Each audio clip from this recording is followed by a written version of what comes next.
હોય વિશેષ શ્રદ્ધાનો તો પુરાવાની શું જરૂર, પણ અહીં તો માતાજી જાતે આપે છે પોતાની મોજૂદગીનો પુરાવો।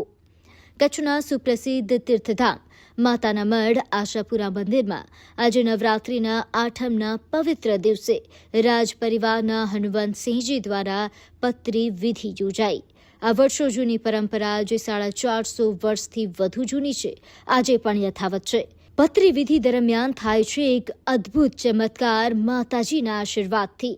હનુવંતસિંહજી માતાજી પાસે ખોળો પાથરે છે અને માતાજી પોતે તેમના કુમારને આશીર્વાદ રૂપે પત્રી આપે છે। હજારો ભાવિકોની નજરો સામે આ દ્રશ્ય થાય છે, જ્યાં માતા સ્વયં પ્રસાદ ઝીલાવે છે।